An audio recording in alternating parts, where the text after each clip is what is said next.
অনেক ধন্যবাদ সবাইকে নিরামিষ সয়াবিনের কোফতার রেসিপিটাতে এত ভালোবাসা দেওয়ার জন্যে। তাই আজকে আপনাদের জন্য আবারও একটা নিরামিষ রেসিপি নিয়ে এসেছি। ভিডিওটাতে আগের দিন জিজ্ঞাসা করেছিলাম, ছানার কোফতা আর কাঁচকলার কোফতার মধ্যে কোন ভিডিওটা দেখতে চান? এক বন্ধু কমেন্টে জানিয়েছিল দুটোই। তাই আজকে নিয়ে এসেছি ছানার কোফতা। এভাবে কখনো কোফতা বানিয়ে দেখবেন, একটা কোফতাও ভাঙবে না, শক্ত হবে না। আর কোফতার গ্রেভিটা দেখতে পাচ্ছেন তো কতটা ক্রিমি হয়েছে। চলুন দেখে নিই ভিডিওটা। সবার ১ম এ গ্যাসের ফ্লেমে একটা কড়াইতে একটুখানি জল দিয়ে ১ লিটার ফুল ফ্যাট দুধ জাল করতে দেবো। মাঝে, মাঝে হাতটা দিয়ে ১-২ বার নেড়ে দেবো। দুধটা ফুটে উঠলে গ্যাসের ফ্লেমটাকে লোতে করে ১ টেবিল চামচ ভিনেগার, ১ টেবিল চামচ জল মিশিয়ে ১ম এ অর্ধেকটা দেবো। দুধটা নাড়াচাড়া করে যদি দেখা যায় ছানা কেটে গেছে তাহলে আর দিতে হবে না। এখানে ছানা তৈরি হয়ে গেছে তাই বাকি ভিনেগারের জলটা আর দিচ্ছি না। এবারে সঙ্গে, সঙ্গে কড়াইটা নামিয়ে নিয়ে এখানে একটা বাটির উপরে ছাঁকনি আর একটা সুতির কাপড়ে ছানাটাকে নিয়ে নেব। জল দিয়ে ১ থেকে ২ বার ধুয়ে নেব যাতে ভিনেগারের স্বাদটা চলে যায়। হাত দিয়ে চিপে এক্সট্রা জলটা ঝরিয়ে নিয়ে হাতে সময় থাকলে ১ ঘন্টা এরকম রেখে দেবেন যাতে এক্সট্রা জলটা ঝরে যায় অথবা একটা ভারী কিছু চাপা দিয়ে দেবেন। ছানার জল একদম ঝরে গেলে একটা থালায় নিয়ে ছানাটাকে ভালো মতো মেখে নিতে হবে। এখন প্রয়োজন হলে একটু জলের ছিটে দেবেন। ছানাতে এক্সট্রা জল থেকে গেলে কিন্তু কোফতাগুলো ভেঙে যাওয়ার খুব সম্ভাবনা থাকে। তাই জলটাকে ভালো মতো ঝরিয়ে নিয়ে প্রয়োজন হলে পরে জল দিয়ে একদম স্মুথ করে মেখে নেবেন।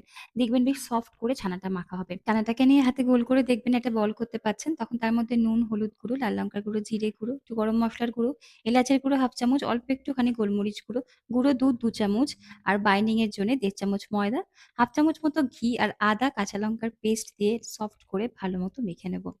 সবকিছুকে ভালো মতো মেখে নিয়ে দেখতে পাচ্ছেন ছানাটা কতটা নরম করে মেখে নিয়েছি।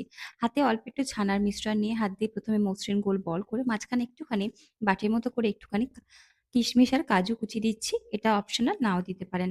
ভালো মতো আবারও এরকম বল করে নিয়ে মসৃণ একটা চ্যাপ্টা শেপ দিয়ে নিচ্ছি। বাকি ছানার কোফতার শেপগুলো এভাবে দিয়ে নেব। সাইডে একটা ভিজে কাপড় চাপা দিয়ে থালাটায় রেখে দেবেন। এবারে ছোট মিক্সির জারে ১ টেবিল চামচ পোস্ত, ৫-৬ টা কাজু ভেজানো ছিল সেটা নিলাম। ১.৫ চামচ টক দই, ২ চামচ গুঁড়ো দুধ দিয়ে পেস্ট করে রাখবো। অন্য পাত্রে 1/2 কাপ জলে হলুদ গুঁড়ো, কাশ্মীরি লাল লঙ্কার গুঁড়ো, জিরে, ধনে গুঁড়ো ভালোমতো মিশিয়ে রাখবো। কড়াইতে সাদা তেল পর্যাপ্ত পরিমাণে গরম করে নিয়ে একটু উষ্ণ অবস্থাতেই কোফতাগুলো ছাড়তে হবে। মিডিয়াম টু লো এর দিকে উল্টিয়ে পাল্টিয়ে সুন্দর সোনালি রং করা অব্দি কোফতা ভেজে নিতে হবে। কোফতা ভাজার তেল ২ টেবিল চামচ মতো কড়াইতে রেখেছি। তার মধ্যে গোটা গরম মসলা ফোড়নে দিয়ে ১ম এই হলুদের পেস্টটা দেবো। মিনিট খানেক কষিয়ে নিয়ে আদা, টমেটো, কাঁচা লঙ্কার পেস্ট, একটু নুন দিয়ে ভালো মতো কষিয়ে একদম লো ফ্লেমে ওই টক দইয়ের পেস্টটা ৩ থেকে ৪ বারে দেবো আর এরমভাবেই মেশাতে থাকবো। এতে টক দইটা ফেটে যাওয়ার সম্ভাবনা একদম থাকে না। যতক্ষণ না মসলা থেকে তেল ছাড়ছে ততক্ষণ গ্যাসের ফ্লেমটা লোতেই রাখবো। মসলা থেকে তেল ছাড়লে পরিমাণ মতো জলের ব্যবহার করব।